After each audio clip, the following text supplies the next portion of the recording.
The Highwaymen. In the chill of a moonlit night in 1925, Charles Robinson found himself stranded on the desolate stretch of a lonely highway.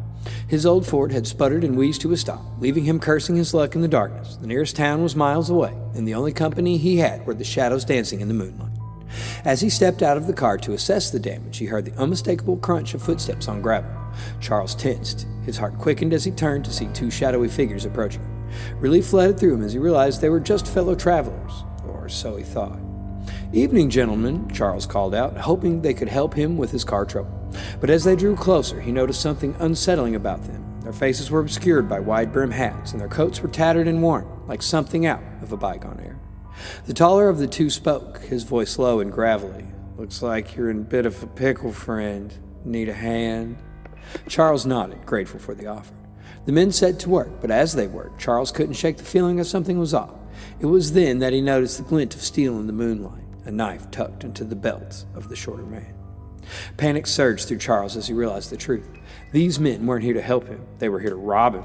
Before he could react, the taller man lunged at him, grabbing him by the collar and pressing the cold blade of the knife against his throat. "Hand over your valuables and nobody gets hurt," the man growled, his breath hot against Charles' skin. Charles complied, his hand shaking as he fumbled for his wallet. As he handed it over, he prayed that it would be the end of it, but the men weren't satisfied. They wanted more. They demanded his watch, his ring, anything of value he had on him.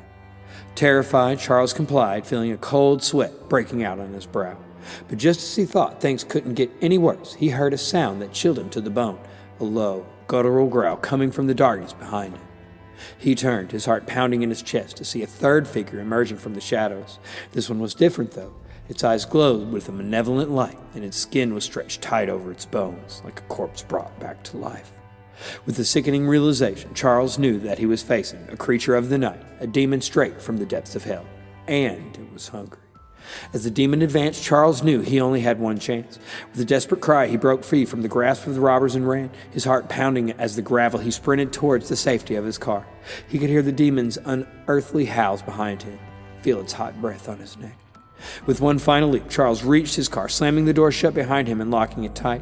He glanced back one last time to see the demon and the robber standing in the moonlight, watching him and each other with hungry eyes. As Charles peeled away in the night, the demon let out a blood-curdling shriek. With a swift movement, it pounced on the two robbers, who were frozen in fear. The demon's razor-sharp teeth sank into their flesh, tearing them apart in a frenzy of blood and screams.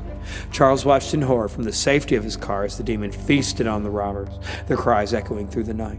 He knew he had narrowly escaped a gruesome fate, and he had thanked whatever higher power had intervened on his behalf.